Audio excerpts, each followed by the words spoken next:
आप किस आधार पर कह रहे हो कि आपके पास जानकारी मिली? अभी तो आप चुनाव आयोग बात के करें उससे पहले कर रहे थे। पश्चिम बंगाल में सुबह 9 बजे तक का वोटिंग परसेंटेज आ चुका है। 18.76% वोटिंग हुई है पश्चिम बंगाल में, और तमिलनाडु में अब तक 17.69% मतदान हुआ है।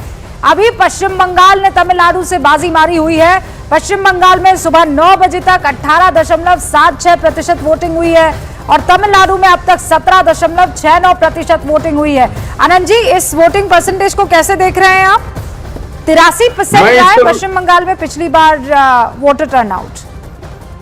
रूबिका जी, मैं इसको लोकतंत्र के मजबूत होने के तौर पर देखता हूं, क्योंकि सुबह सुबह अगर वोटिंग परसेंटेज इतना ज्यादा है तो मुझे लगता है कि 80 के आसपास परसेंटेज होना चाहिए पश्चिम बंगाल में, और उससे ज्यादा भी जाएगा तो मुझे कोई आश्चर्य नहीं होगा, क्योंकि 18.76 मतलब लगभग 19% वोट 2 घंटे में हो गए हैं।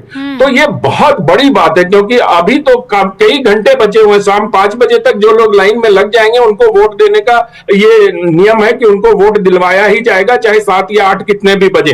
तो मुझे लगता है कि तो जिस प्रकार से 83%, 83 पॉइंट समथिंग था, वो टूटेगा इस बार, या आपको लगता है उससे कम होगा? नहीं, मुझे तो लगता है टूटेगा। जिस प्रकार से लोगों की कतार दिखाई दे रही है टीवी 18 के स्क्रीन पर, या जो भी विजुअल्स दिखाई दे रहे हैं, तो मुझे लगता है कि ये 85 से 90 के बीच में कहीं होगा। आपको क्या लगता है, 83 वाला रिकॉर्ड टूटेगा पश्चिम बंगाल? वो 83 वाला वोटर टर्नआउट का रिकॉर्ड तोड़ेगा या उससे नीचे? रूबिका जी, मुझे बंगाल की महिलाओं पे और उनकी युवाओं पे पूरा भरोसा है, क्योंकि महिलाओं सुरक्षा चाहते हैं और युवा को डेवलपमेंट चाहिए होता है। क्योंकि बंगाल के युवा ये कहते हैं कि हम भाजपा जो स्टेट में है, हम उस स्टेट में जाते हैं नौकरी करने के लिए, तो क्यों ना हम भाजपा को यहाँ पे बुलाते हैं। तो ये उनका एक नैरेटिव हर युवा के मन में है, और महिला चाहते हैं कि हमको सुरक्षा मिले भैया, और कुछ नहीं चाहिए। क्योंकि आपको क्या लग रहा है? जल्दी, मेरे पास वक्त की कमी है। देखिए रूबिका,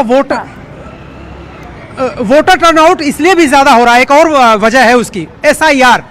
जो देश के किसी भी हिस्से में रह रहा है बंगाल का आदमी, वो जरूर वोट देने आ रहा है। उसका कहना है कि अगर इस बार हम वोट नहीं देंगे तो हो सकता है अगली बार जैसे 20-25 साल बाद फिर ढूंढा जाए कि आपने वोट दिया था नहीं। जैसे उत्तर प्रदेश में 2003 में जिसने वोट दिया था उसका नाम तो ऑटोमेटिक आ गया, लेकिन जिन लोगों ने नहीं दिया था या डिस्प्लेस हो गए, उनको दोबारा ढूंढ करके 2003 का रिकॉर्ड देना पड़ा, और उसके बाद फिर उनका नाम जुड़ा। मेरी पत्नी के साथ ही ऐसा हुआ, 2003 का सुल्तानपुर से उनका रिकॉर्ड मंगवाना पड़ा मुझे, तब मेरे गांव में उनका नाम जुड़ पाया। हालांकि जुड़ गया, अगर आप सही डॉक्यूमेंट देंगे तो जुड़ जाएगा। तो यहाँ के लोगों में एक डर ये भी है कि अगर हम वोट न दें, पता चला हमारा रिकॉर्ड न हो, तो आगे आने वाले समय में बस एक लाइन में आपको लगता है 83 का रिकॉर्ड टूटेगा कि नहीं?